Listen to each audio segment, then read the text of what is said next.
short person. Good morning. To everyone gathered in this room, to those gathered online, and to those with us in spirit, welcome to the Class of 2024 Commencement celebration. As we begin today's ceremony, I invite you to bow your heads and join me in prayer. Eternal God and faithful presence, thank you for this blessed day. Thank you for the Class of 2024 and for every single member of this beloved community. Thank you for being with us always and surrounding us with supportive and caring friends, teachers, coaches, and mentors. Thank you for the gift of relationship and friendship and structure and accountability. Thank you for helping us to learn from our wins and learn even more from our losses. Thank you for seeing us through, for being with us today, and for your promise to be with us every day forward. Lord, you are present in our beginnings, our endings, and every second in between. Today is both an ending of one chapter and the beginning of another. We are excited, we are nervous. God, we have some things figured out, and who are we kidding? We don't have a clue about other things.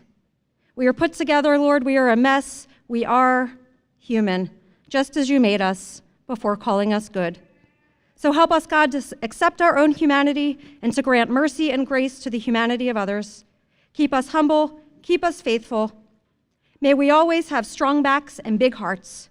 Keep us curious, God. Keep us hydrated. Grant us our daily bread and our daily rest.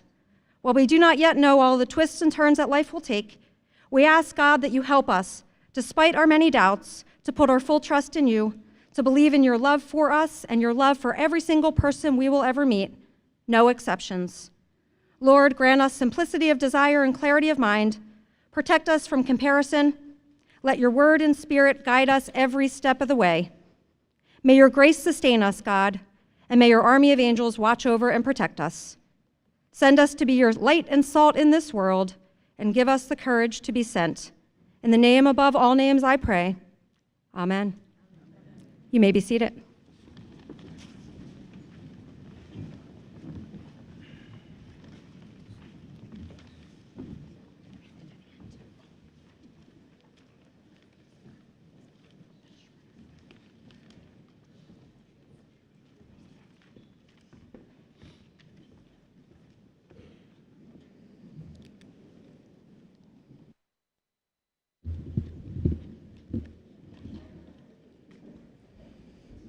Good morning. A reading from Corinthians 13. If I speak in the tongues of men or of angels, but do not have love, I am only a resounding gong or a clanging cymbal. If I have the gift of prophecy and can fathom all mysteries and all knowledge, and if I have a faith that can move mountains, but do not have love, I am nothing.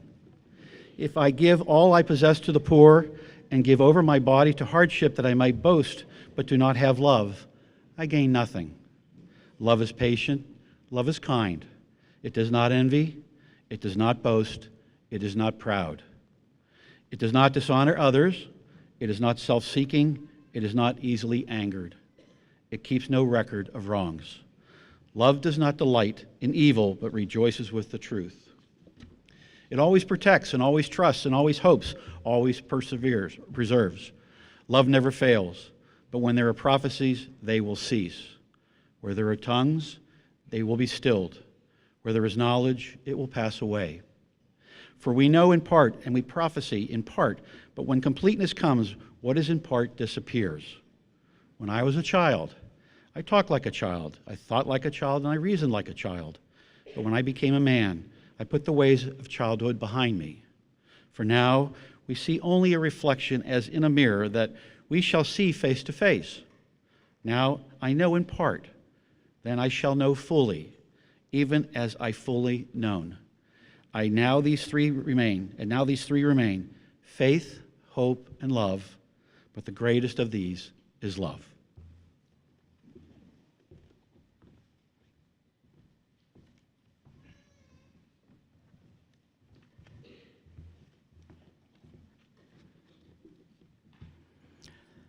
Let us pray.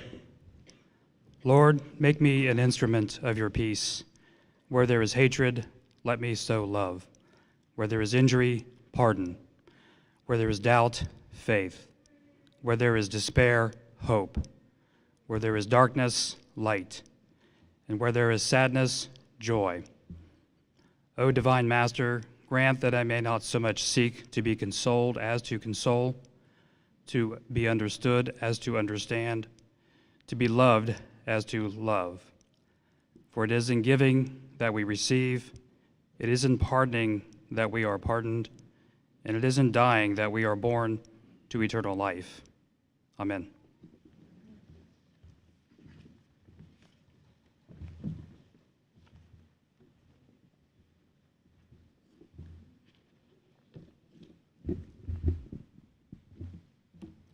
Good morning.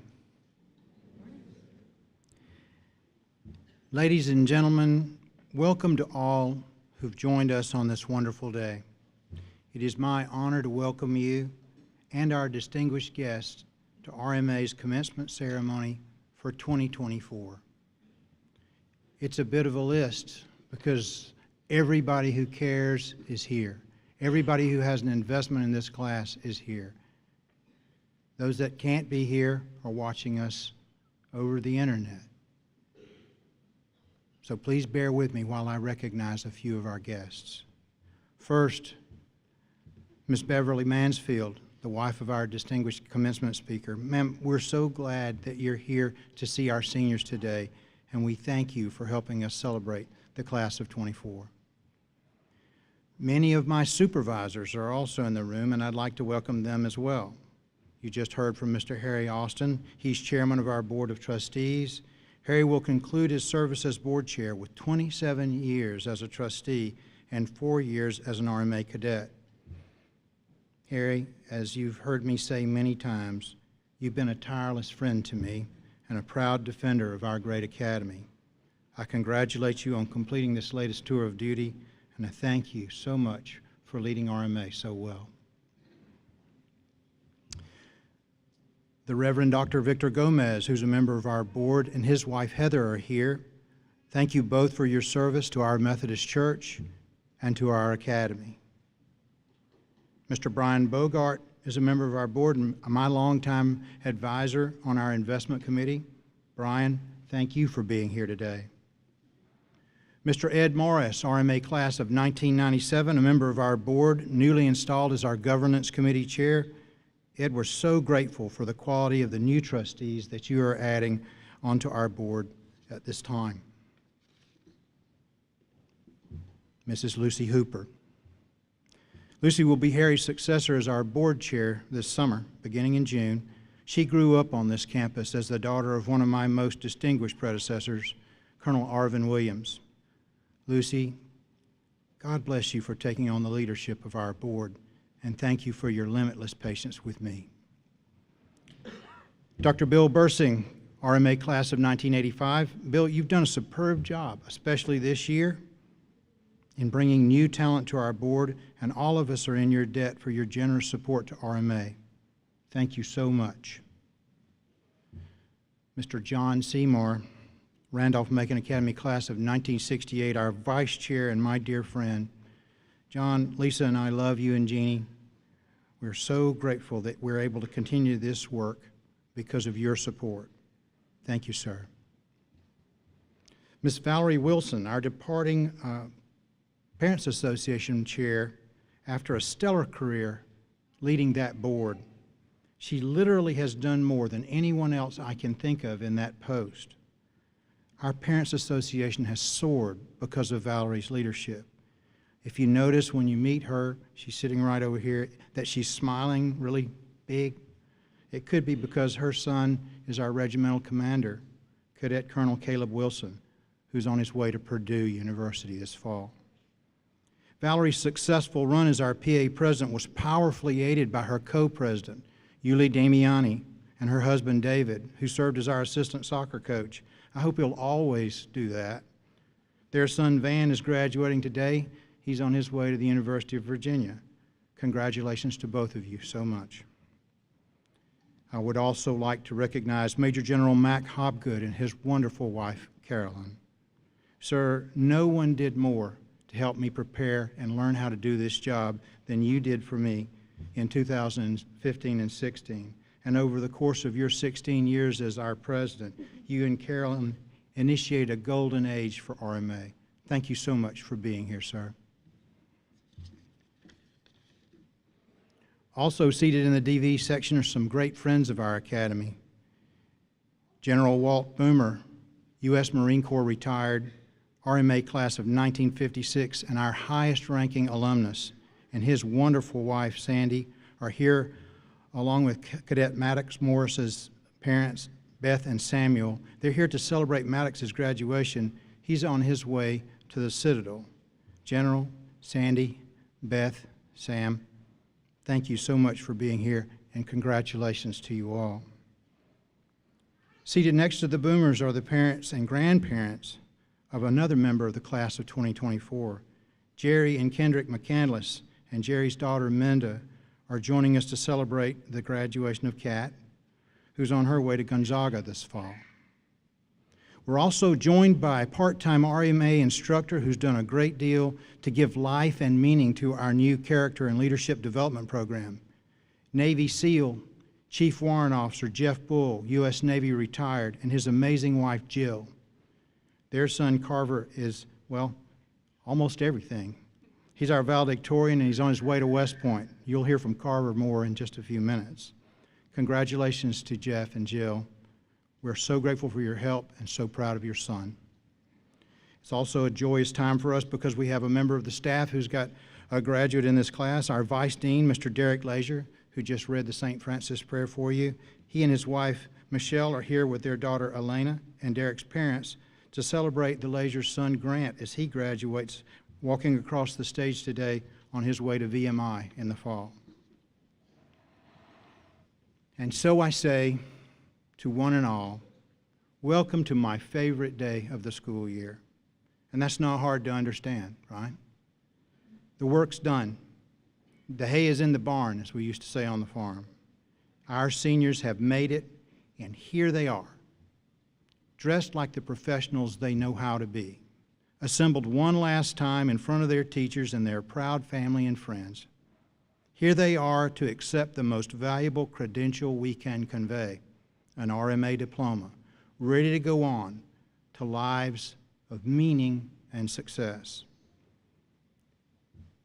Ladies and gentlemen, this is what we do, and that is exactly what the class of 2024 has done.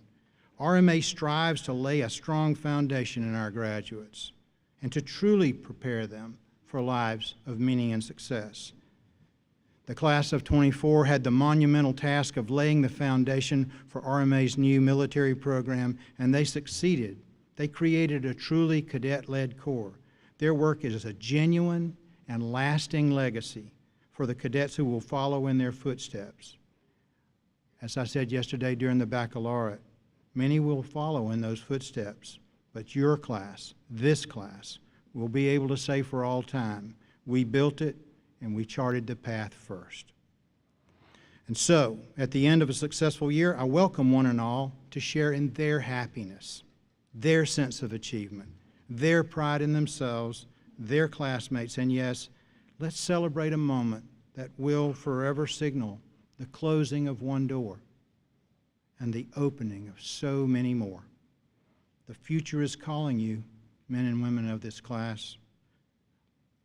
Our country needs you. Our world needs you. And we know that is what we have prepared you to do. Now, I'd like to welcome to the podium our Dean of Instructional Leadership and Innovation, Ms. Tracy Ramey.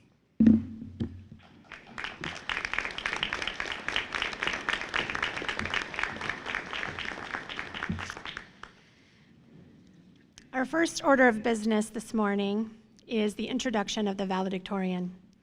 The role of valedictorian is a time-honored tradition in graduation ceremonies throughout the world. It's an honor that is bestowed upon the student with the highest GPA of the graduating class. It's a proud moment for a graduating senior, and we are very proud of RMA's valedictorian, Carver Bull.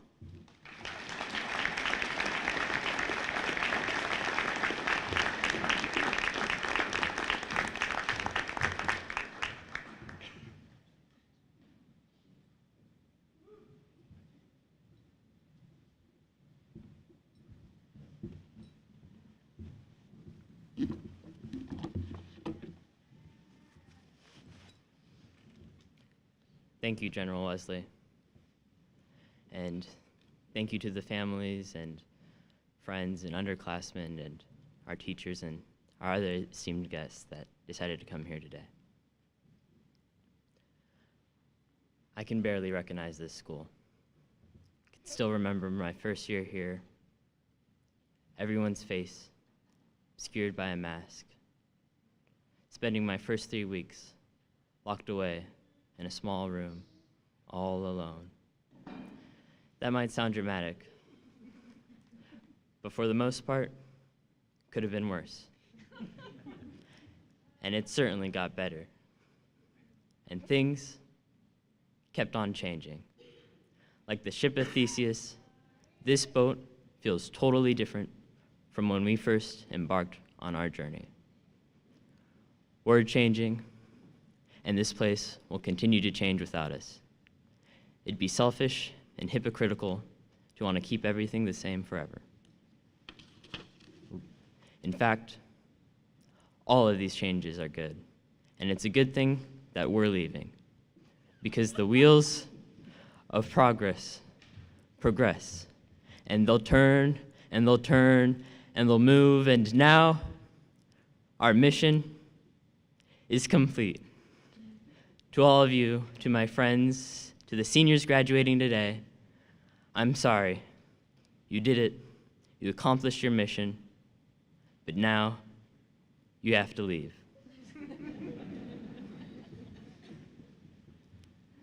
This place is great, but you can't stay young forever. I'm sorry, man, you're not Peter Pan. No.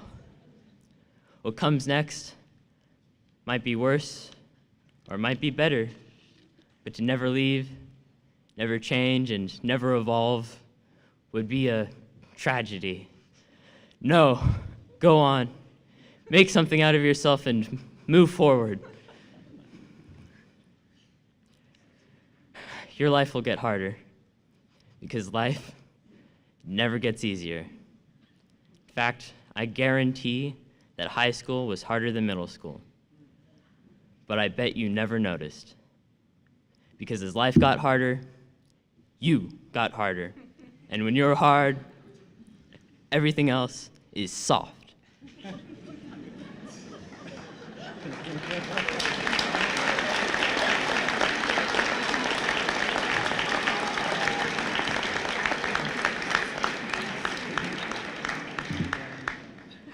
That's how it's always going to be. It'll get harder, but it will never defeat you. Life is a battlefield. You'll be covered in mud and blood, battered and bruised, tired, tripping on your own feet, as life's challenges will keep on coming. And that's fine. And that's perfect. And that's exactly what you want. Because every time you'll come back, you'll stand back up, you'll put yourself back together, standing mightier, stronger, and harder than before, shimmering with excellence, ready to keep on fighting.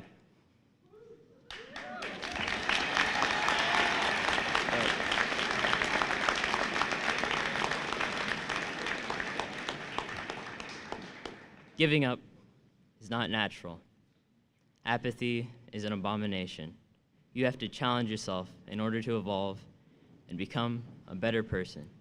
Because you're meant to rise up to every challenge. You're meant to enjoy the struggle. You're meant to fail. You're built to fail. But that's how you get stronger. Your muscles will tear, but from those tears breed new fibers, making you stronger than before. However, if you decide to not put your body under stress, your muscles will degrade, and the same thing applies to every aspect of your life. What you don't want to do is what you need to do the most. Don't run away. Don't run away. Never give up. Never surrender. Always move forward. The battle is ahead of you, and it always will be. Victory will always feel just out of reach, but despite that, persevere. Stand up to every challenge that comes your way. Stand back up every time you're knocked down, because that is what the power of Rise is all about.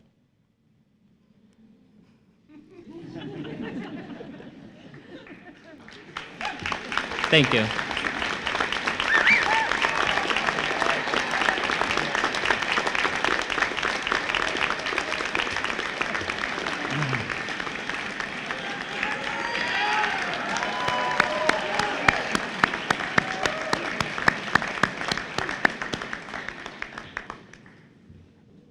Well done, Carver. It is now my honor to introduce our distinguished commencement speaker. Dr. Stephen Mansfield is a New York Times best-selling author who leads a speaker training firm based in Washington, D.C. He serves part-time as a senior fellow of public leadership at Palm Beach Atlantic University and as an ambassador for the Center for Christian Statesmanship. He has written celebrated biographies of Booker T. Washington, the Reverend George Whitefield, who, for folks who do not know, was one of the founders of Methodism, Winston Churchill, Pope Benedict XVI, and Abraham Lincoln, among others. I met our commencement speaker through his book, The Faith of George W. Bush, an international bestseller that Time magazine credited with helping to shape the 2004 U.S. presidential election. Because of his research for that book, we asked Dr. Mansfield to lead a discussion between former President Bush's wife, First Lady Laura Bush, and her daughter, Barbara Pierce Bush. He did such a great job in that interview and in the speech that followed, I wanted to share his remarkable talents with you. Stephen lives in both Nashville and Washington, D.C. with his beloved wife, Beverly. Ladies and gentlemen, would you please welcome our speaker, Dr. Stephen Mansfield.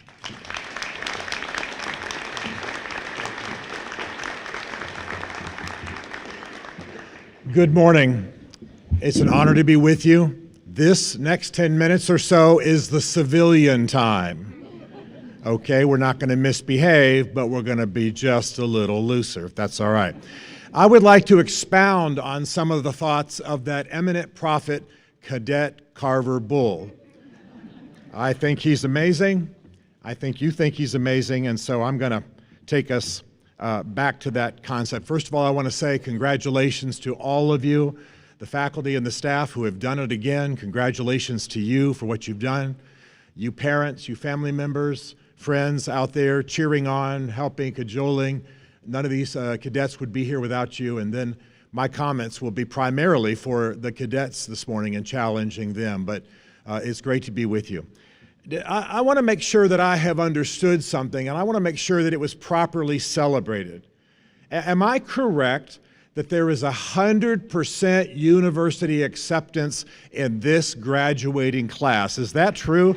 That's unbelievable.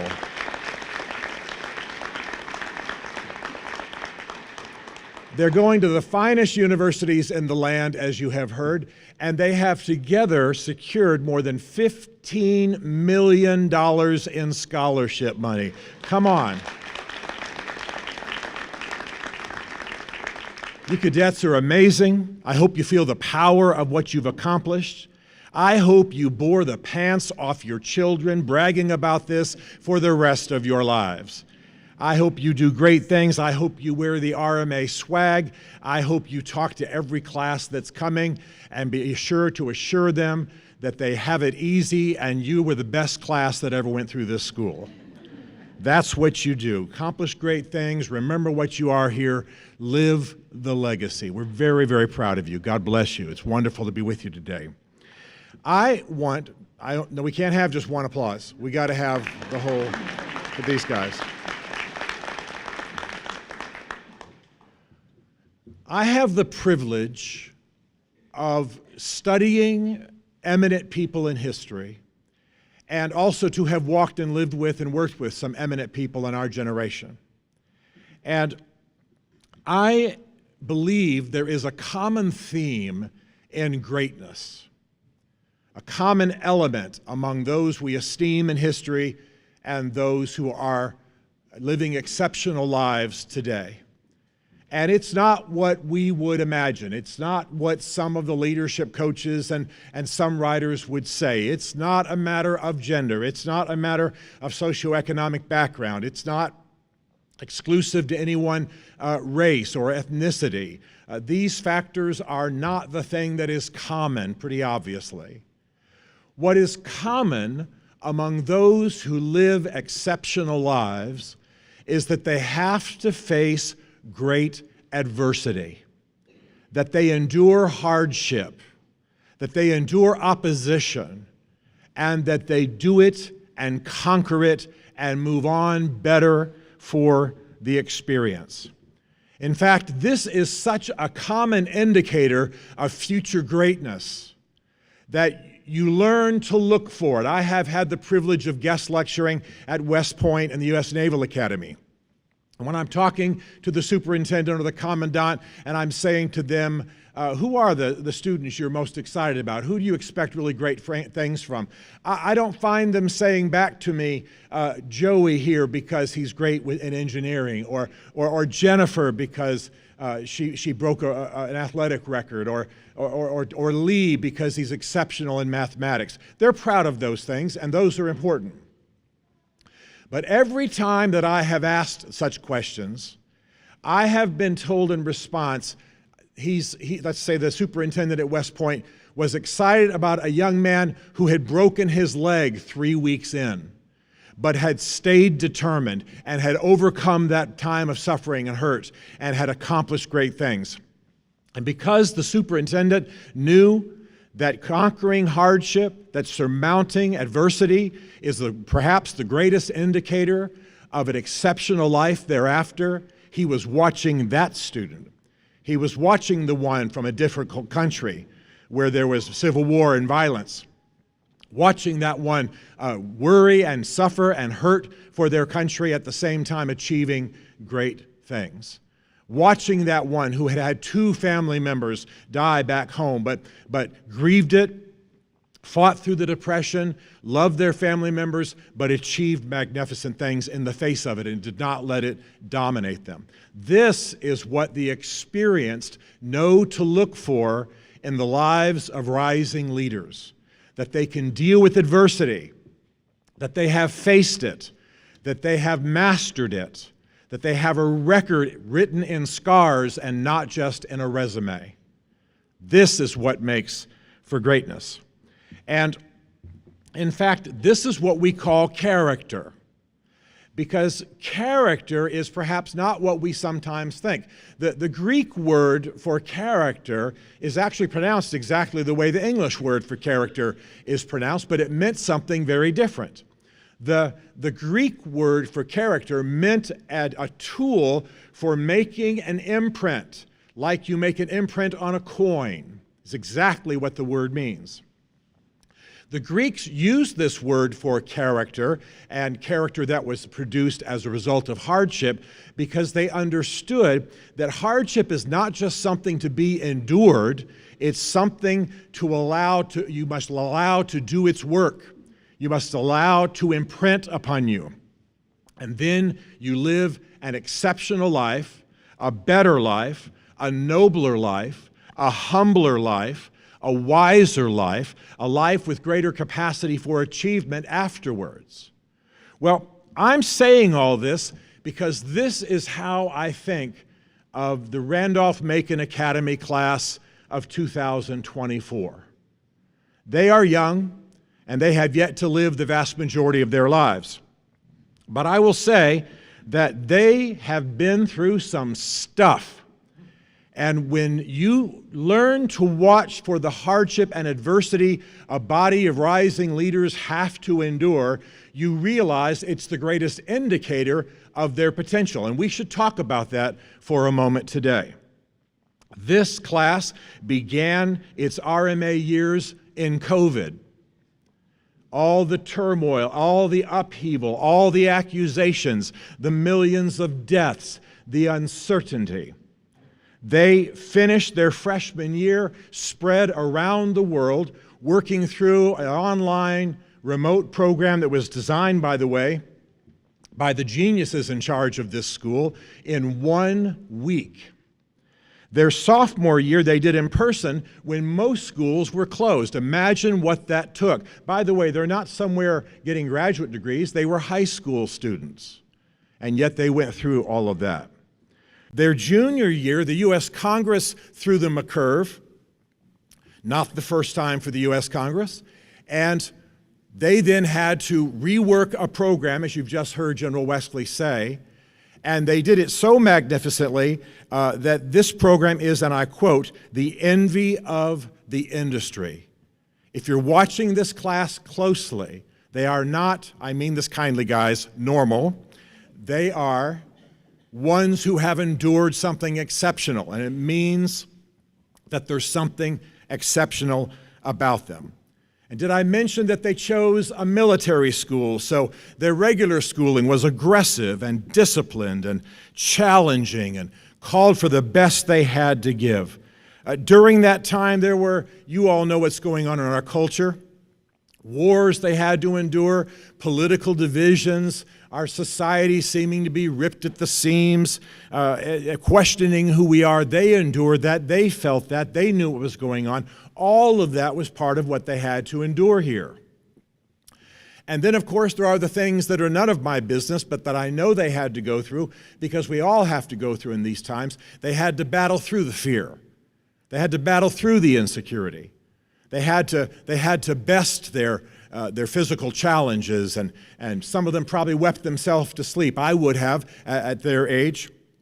And they had to conquer in their soul so they could conquer externally and accomplish amazing things. These people have walked through an exceptional high school career because they are called, they are chosen, they are destined to be exceptional people. And if nobody has said that to you, we need to say it to them today. They are a unique body of people, and we need to recognize the signs, as they do, as I say, at West Point and the Naval Academy and elsewhere. Recognize the signs that when there's exceptional challenge, exceptional difficulty, exceptional hurdles to overcome, these people are going to be exceptional.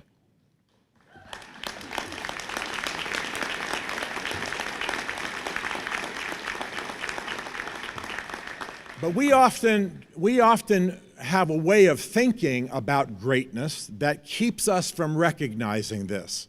And I call it the statue version of history. The statue version of history is that all those people and those beautiful statues that we have everywhere on this campus and elsewhere, and I'm glad we celebrate them, that they look so noble there on their horse, or so noble in their posture, especially in D.C. where there's magnificent statuary. We tend to think that they never had any hardship, that it happened automatically for them. They fell from the womb perfect. They never had a bad hair day. You get the point. They just if they dropped their toast, it landed jam up. Do you get my point? Everything was easy, and that's not the case. In fact, they were usually successful and exceptional and high impact because they had endured stunning opposition. Tell me who this is that I'm about to describe. The person I'm thinking of was born a stutterer. He was clumsy and rambunctious, and he made a lot of mess. His father, frankly, began to dislike him intently, packed him off to private schools from a ridiculously early age. The young man eventually ended up in the Army, found himself to be cowardly, found himself to be challenged. He didn't do well in school. He got married. He had a joyful marriage, loved his wife, but they had their troubles. Amongst his children, one died in infancy, two drank themselves to death, one committed suicide. Already we're wondering if this person is going to accomplish anything. Went into politics, made decisions that threw the entire country into chaos. Helped plan one of the most disastrous military campaigns in all of Western history. Even when he was the leader of his country, he suffered such what he called black dog depressions from largely the treatment of his father, that even when he was the ruler of his country, he did not want to stay in a room with a balcony on it because he was afraid a depression would hit and he would throw himself off. that balcony. Now, you wouldn't let somebody mow your yard who's thinking about suicide all the time. You don't want them around a lawnmower. But who am I talking about? Have you figured it out? Winston Churchill, the greatest leader of the last century. A mess? Yes. Greatness? Yes, because that's how it works. This organization, this wonderful school, was founded by Methodists, which means that John Wesley is at least the grandfather of this school. Wesley was a great man. He preached the Christian gospel all over the British Isles, included in a message of social justice and racial harmony. He fought and actually launched the abolition movement, fought against slavery, and worked for social justice in his campaign. A lot of what he did was about the poor and about those mired in the ridiculous debt laws of the time, put in prison for debts, and so on. Amazing. Transformed the Western world. Institutions all over the world founded by John Wesley. And yet, Wesley was one of 19 children, only 9 of which survived. Can you imagine the grief in that home? When he was 5, the family home burned down, and the father rescued every single child except John Wesley. Imagine how that might live in your memory. As he got older and he preached and he became well known, people hated him. They threw dead animals at him while he preached. They threw the guts of cows at him while he preached, manure. They tried to kill him. And then, I don't think it's inappropriate to mention it here, John Wesley had a troubled marriage. A guy went by his house one day to pick him up, to take him to one of his preaching appointments, and Mrs. Wesley was dragging him around the house by the ponytail. This is not looking good for that marriage. Mrs. Wesley would go to John Wesley's preaching missions to heckle him. Jonah Wesley, knowing that I was going to say this, did not bring his wife to this event today. Just want you to know. Methodist historians have concluded that John Wesley rode 42,000 miles around the British Isles preaching the gospel, in part because he didn't want to go home. Enough history. The reason I say these things, and we could go on and on and on. We could talk about almost every leader, not to tear them out, not to tear them down, not to engage in revisionist history, not to diminish them, but actually to increase our understanding of their stature, because they had to overcome amazing obstacles.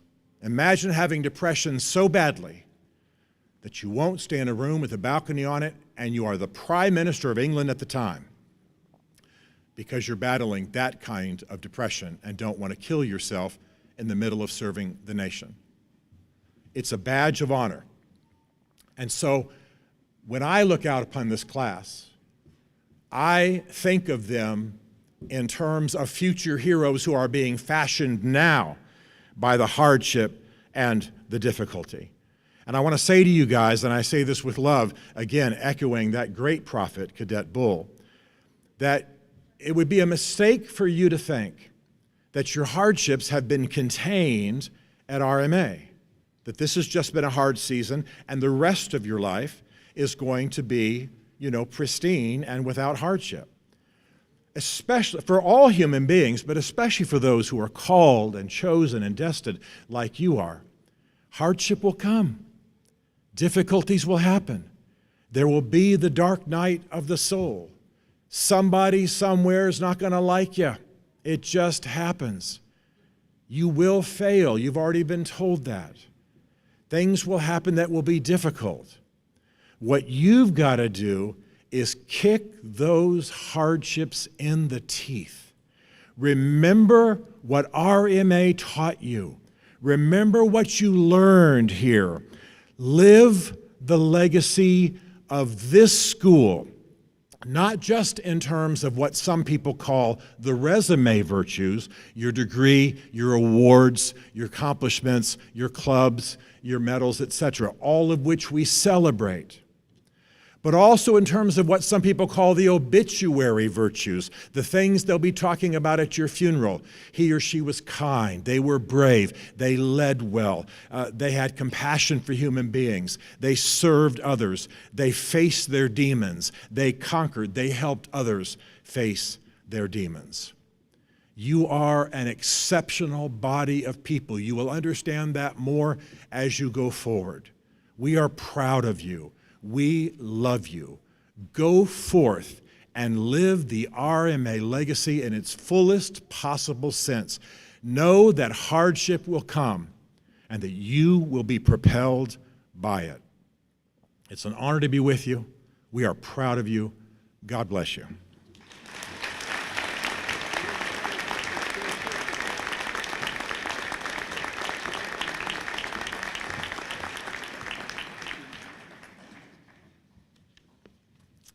And now I would like to invite Richie Garcia up to sing Don't Stop Me Now, accompanied by the RMA Band.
Through the sky like a tiger, defying the laws of gravity. I'm a racing car passing by like Lady Godiva. I wanna go, go, go. There's no stopping me. I'm shooting through the sky, 200 degrees. That's why they call me Mr. Fahrenheit. I'm traveling at the speed of light. I want to make a supersonic man out of you. Don't stop me now. I'm having such a good time. I'm having a ball. Don't stop me now if you want to have a good time. Just give me a call, so don't stop me. I'm having a good time. Don't stop me, 'cause I'm having a good time, and I don't want to stop at all. Me, don't stop me, don't stop me. Don't stop me, don't stop me. Don't stop me, don't stop me. Don't stop me, don't stop me. I'm burning through the sky, 200 degrees, that's why they call me Mr. Fahrenheit. I'm traveling at the speed of light. I want to make a supersonic man out of you. Don't stop me now. I want to have a good time. I'm having a ball. Don't stop me now if you want to have a good time. Just give me a call, so don't stop me, 'cause I'm having a good time. Don't stop me, 'cause I'm having a good time, and I don't want to stop at all.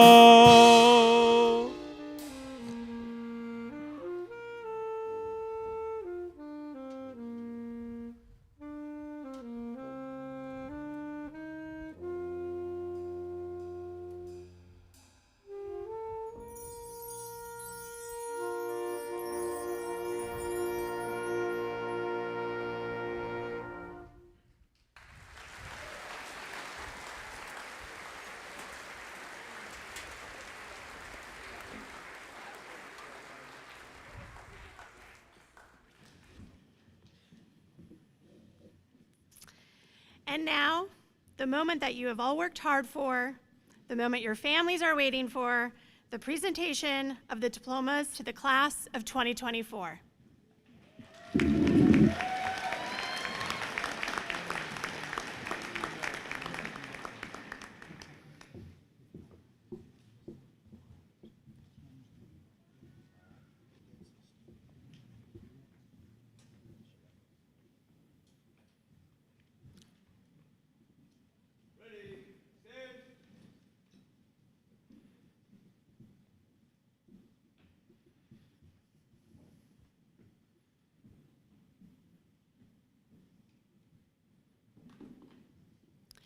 Carver David Bull.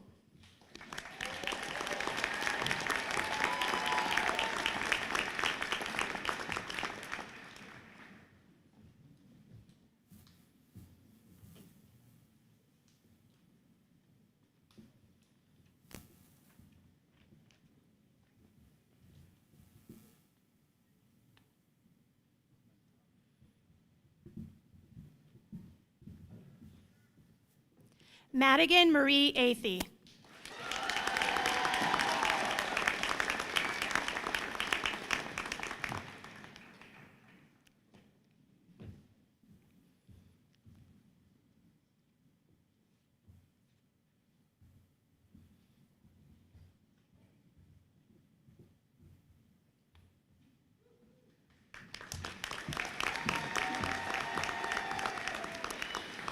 Clifford Linwood Athey III.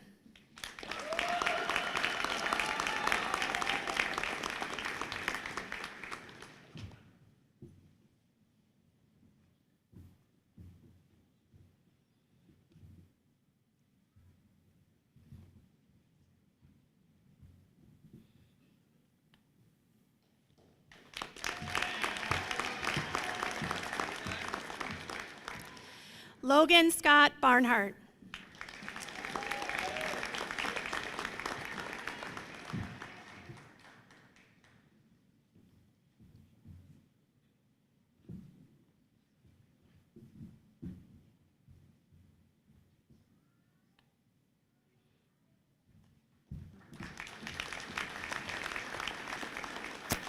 Bowman Gregor Basic.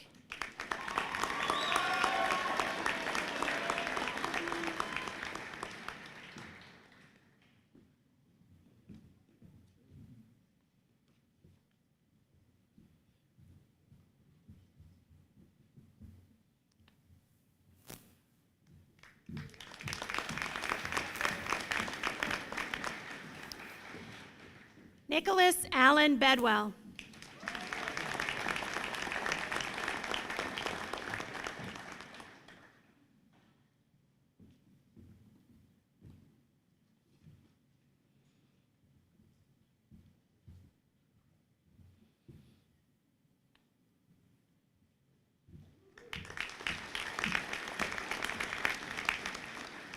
Berkeley Elise Bennett.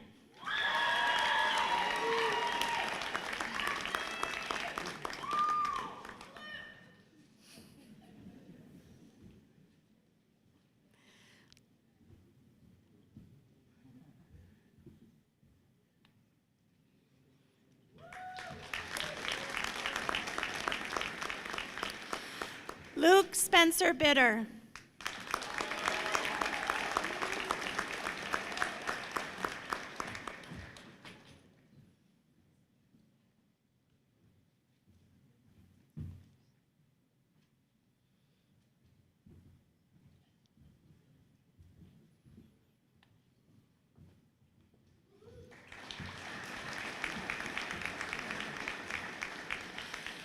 Dylan James McKee Braddock.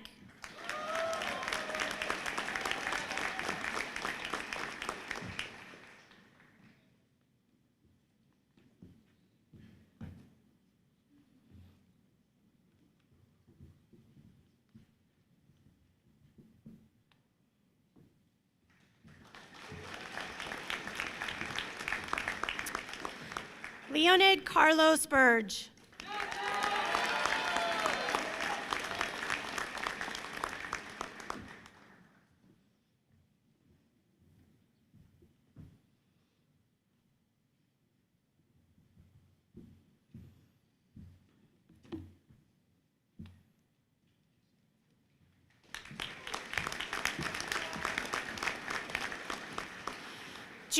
Andrew Byrne.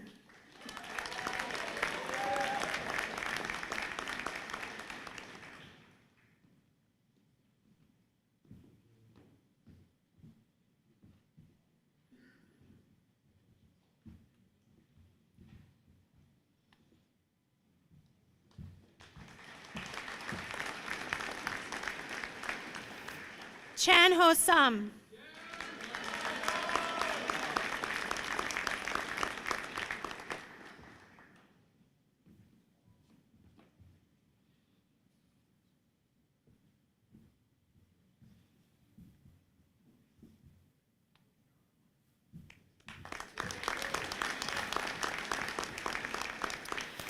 Jacqueline Cervantes Charlefew.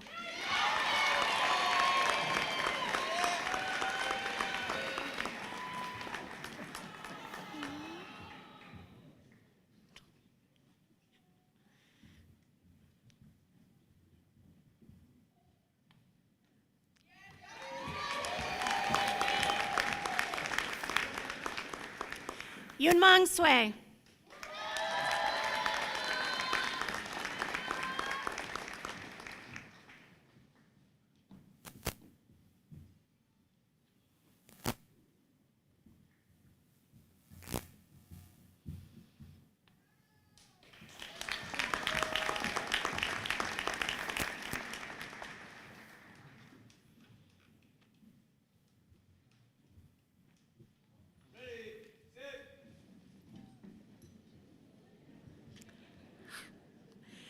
David Van Damiani.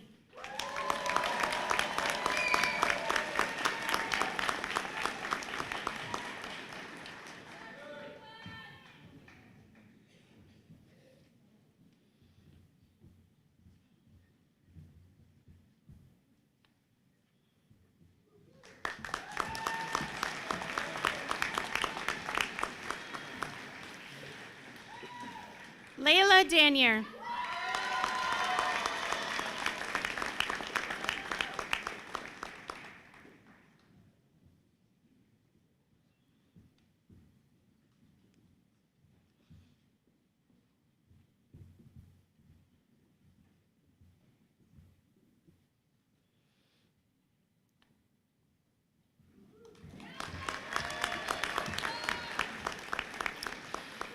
Lola Danier.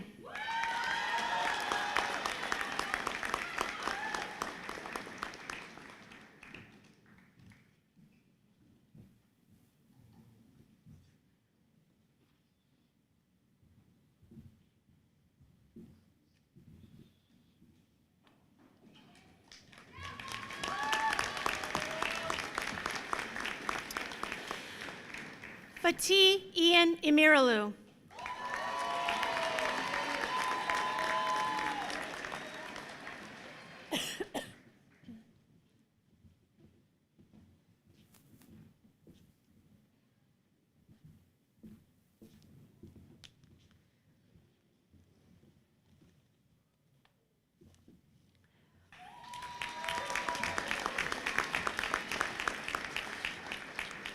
Lillian Catherine Felton.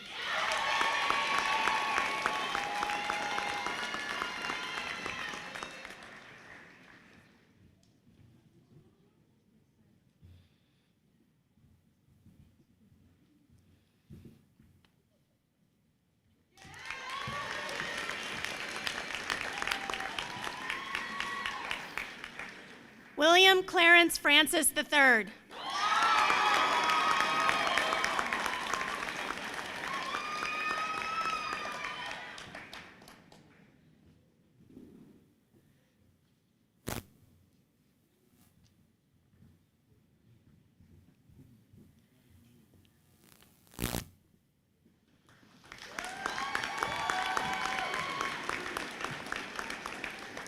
Kylie Jo Friedman.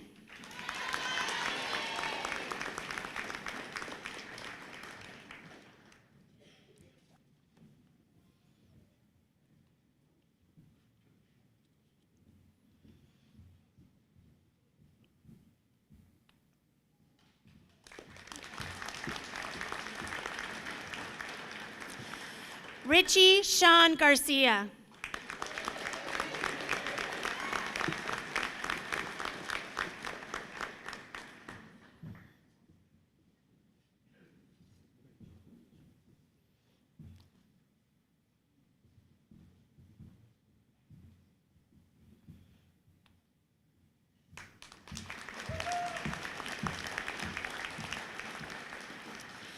Chidera Gabriel George.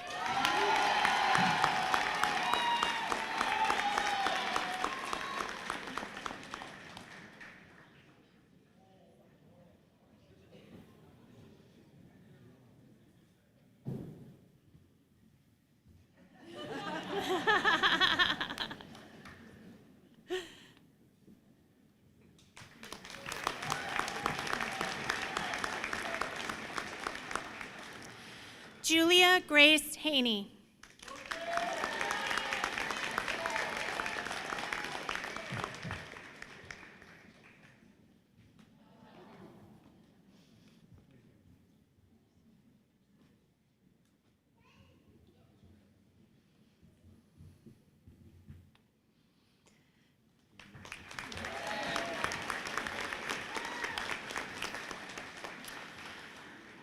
Paulina Harkusha.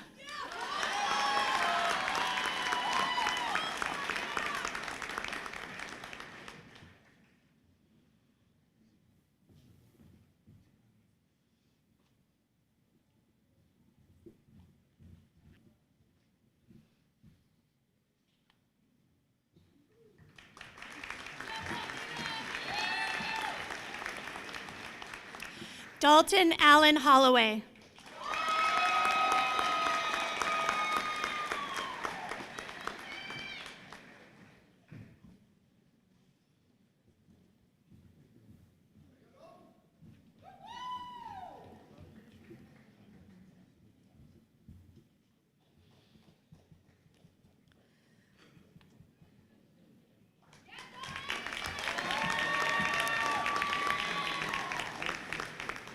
Isabel Maria Iofi.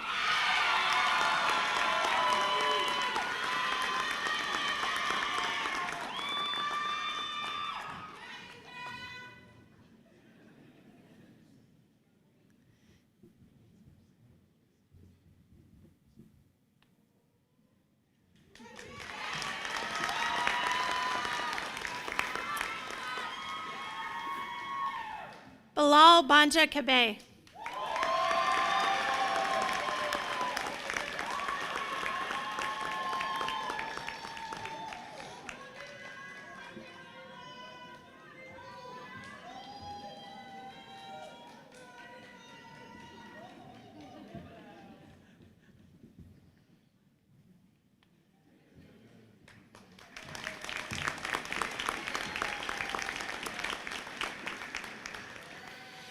Matthew Albert Gaylord Kelly.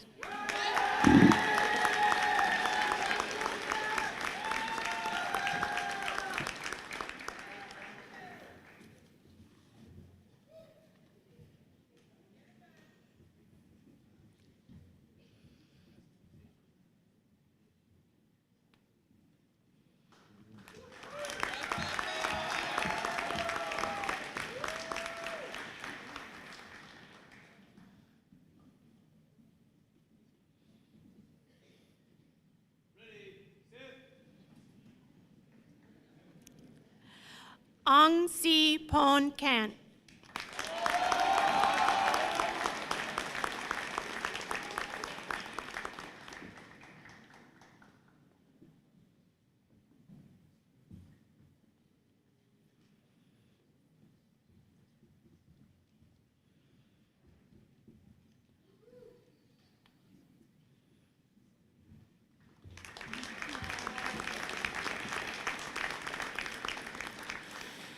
Stephen Waniki Kinua.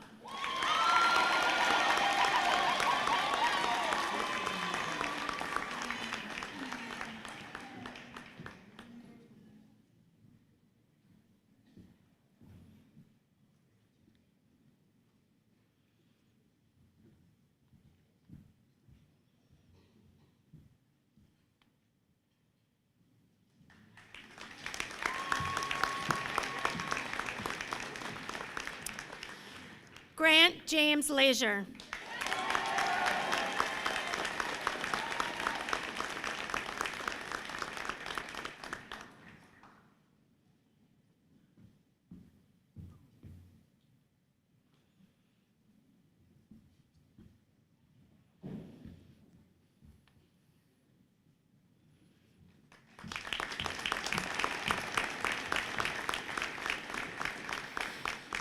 Jung Yuan Lee.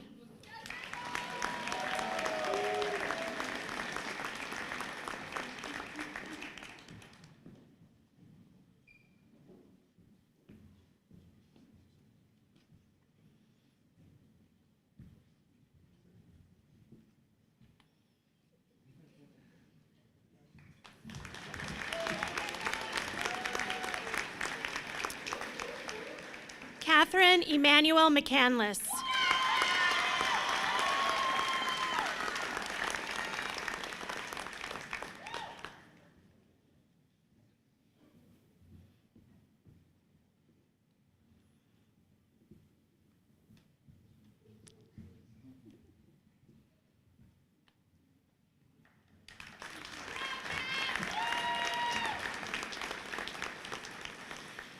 Annie Grace McAwee.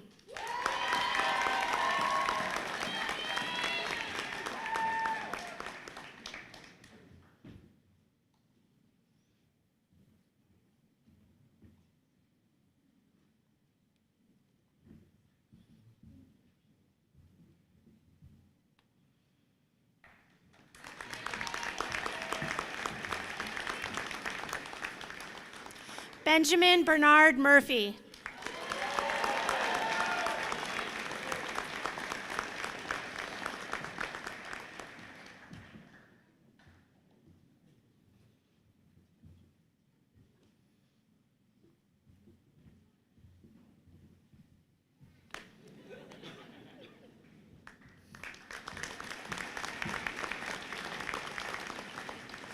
David Hendrick Nelson.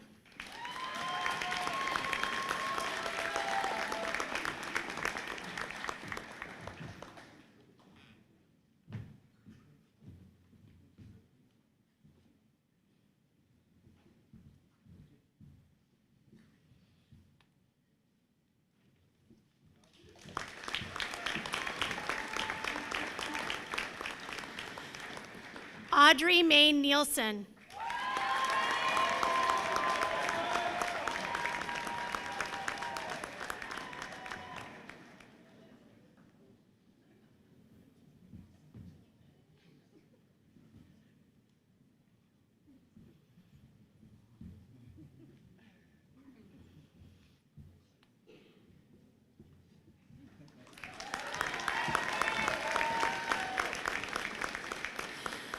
Chukwuka Brian Naji.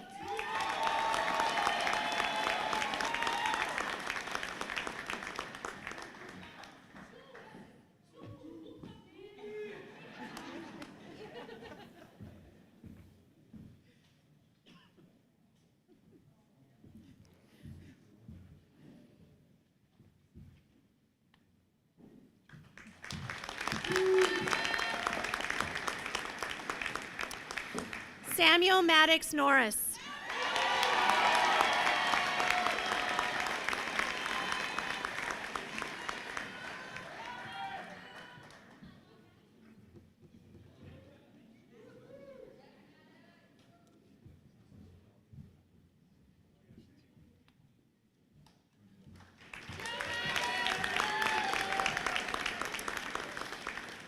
Evelyn Chioma Wosu.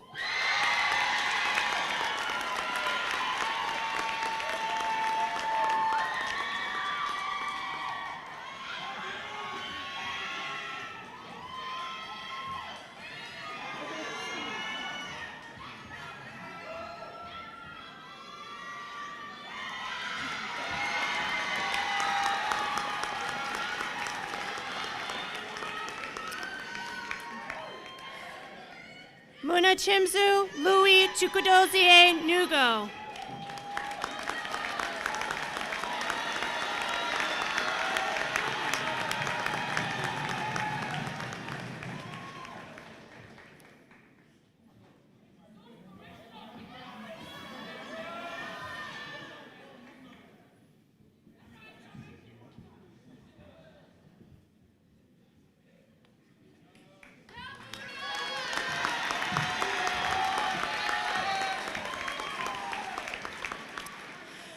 Ryder Hall Perkins.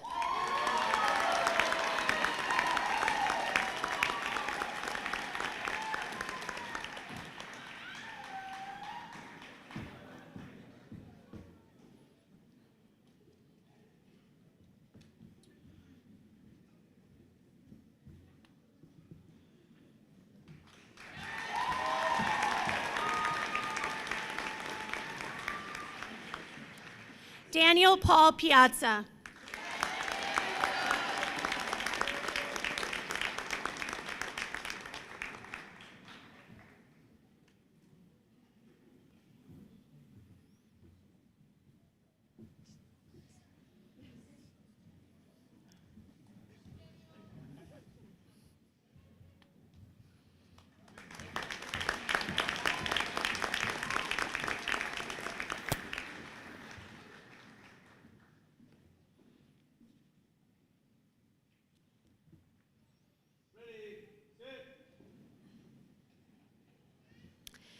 Kathleen Rosemary Reagan.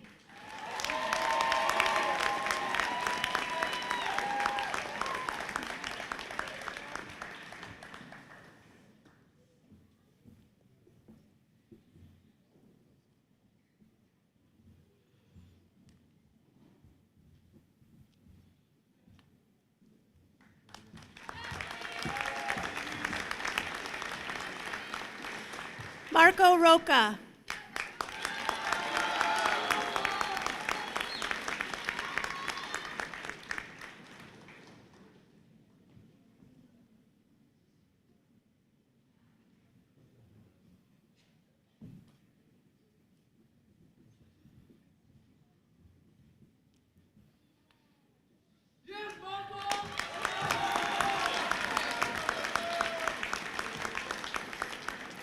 Habiba Amira Sise.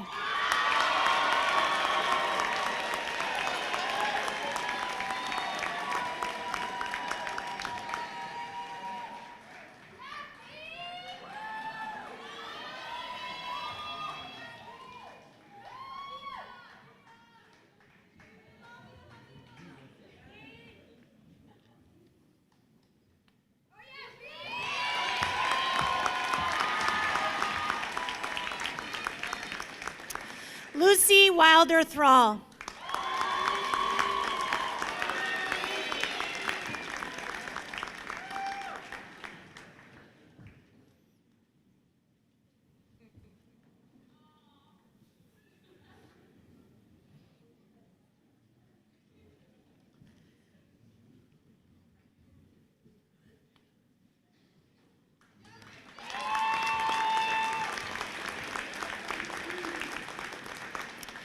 Alexander Jacob Van Dyke.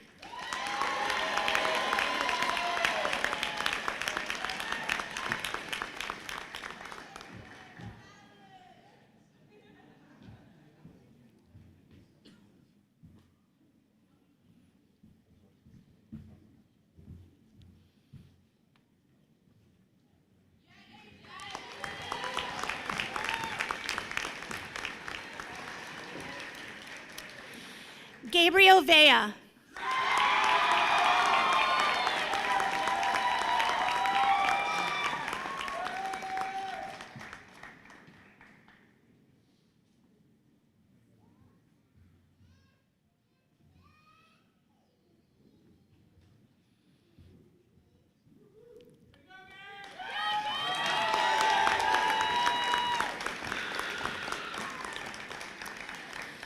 Trevor Davis Walker, Jr.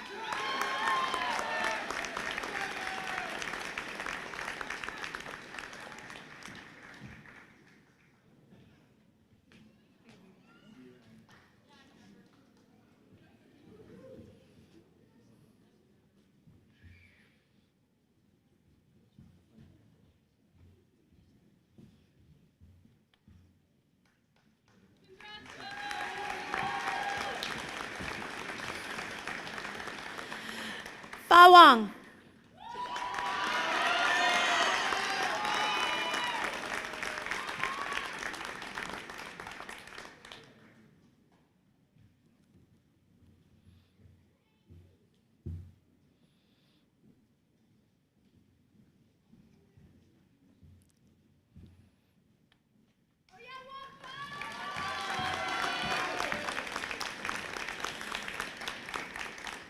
Jia Jingyu.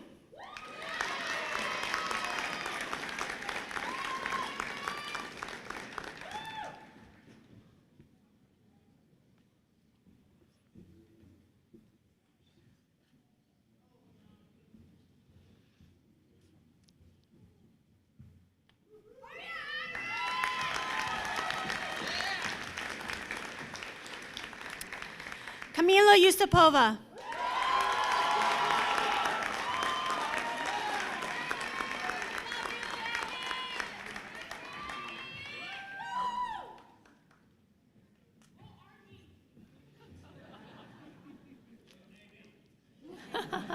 Oh no.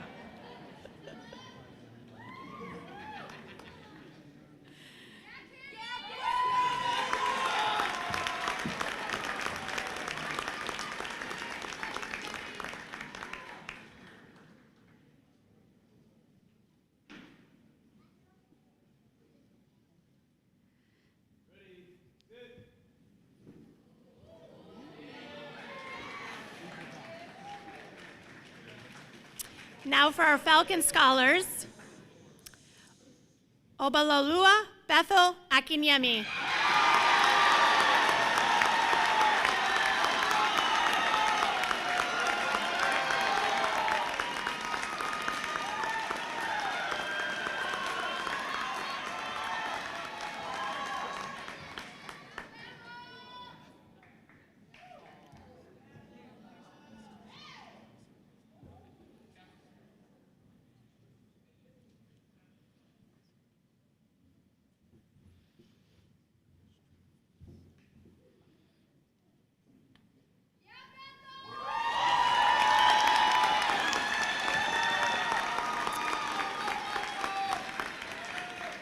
Ladies and gentlemen, as you can see, Bethel has given General Wesley a rock.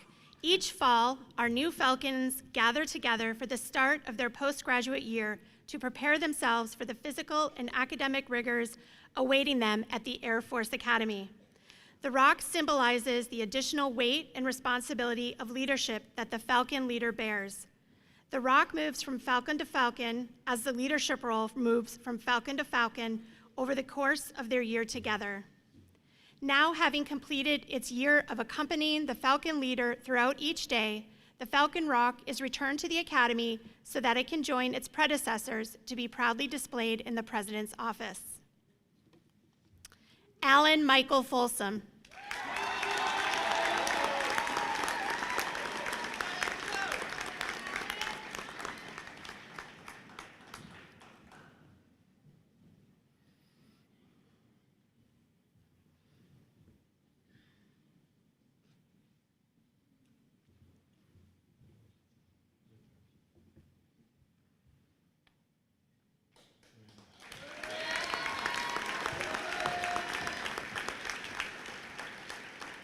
Noah Gabriel Gregory.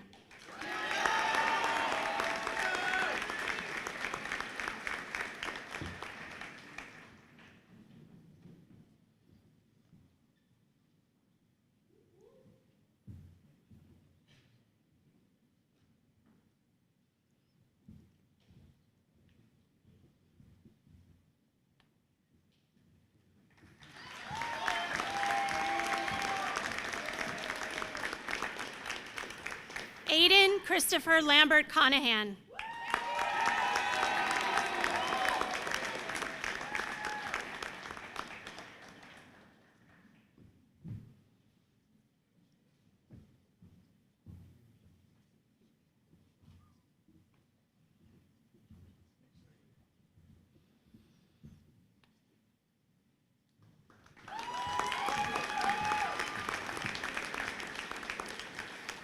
O'Day Owino.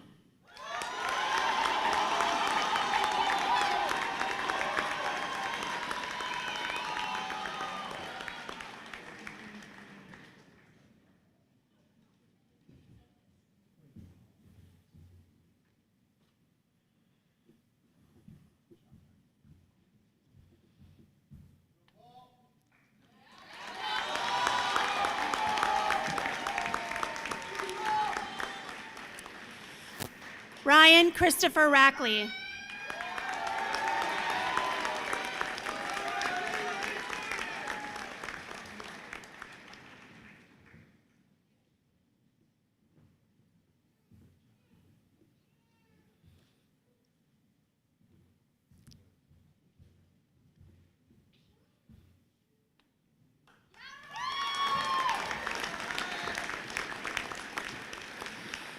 Caleb Nathaniel Sparks.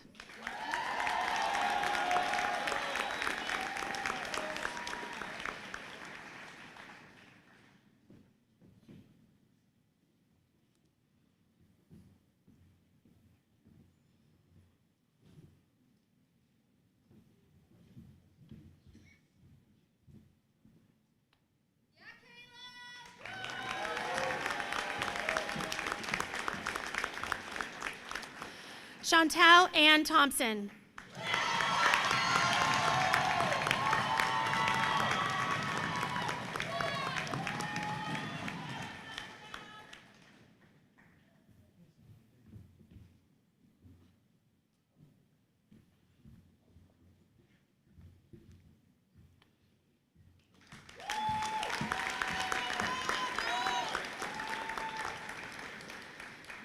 CJ Megan Tyapad Tildonis.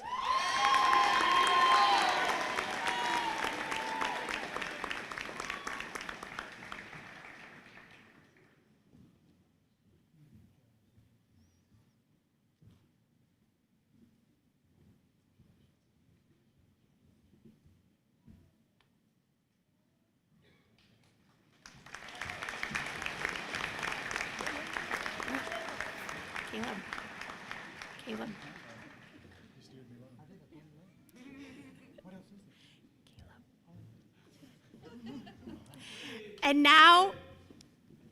And now our last diploma this morning is awarded to your regimental commander, Caleb Kelton Wilson.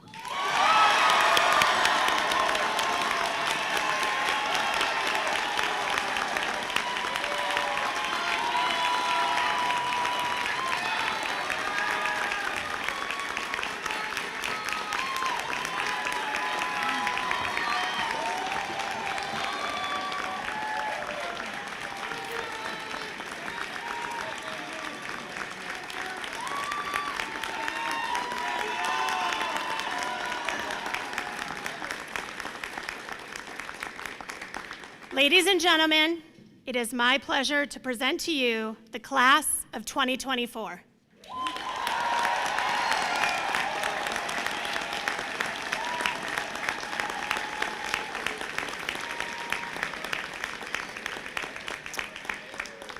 Would everyone please stand for the alma mater?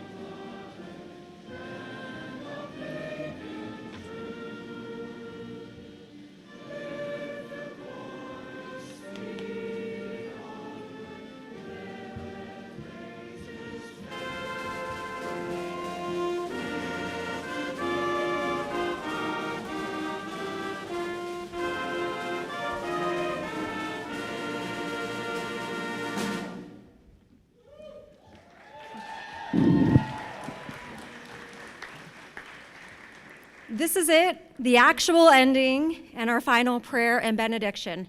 And so I pray. May God, who began a good work in you, see it through to completion. May God give you the grace to make wise choices and to be faithful to your life's calling. May God bless you with discomforted, easy answers, half-truths, injustices, and superficial relationships. May God bless you with empathy, compassion, and the willingness to show up for others and be the real friend. And may God bless you with the foolishness to think that you can and will make a difference in this world so that you will do the things that others tell you cannot be done. May your integrity be a gift to the world, and may the Spirit of God be with you always. So go now, in peace, power, and freedom, in joy and in love. You made it. It's time to go.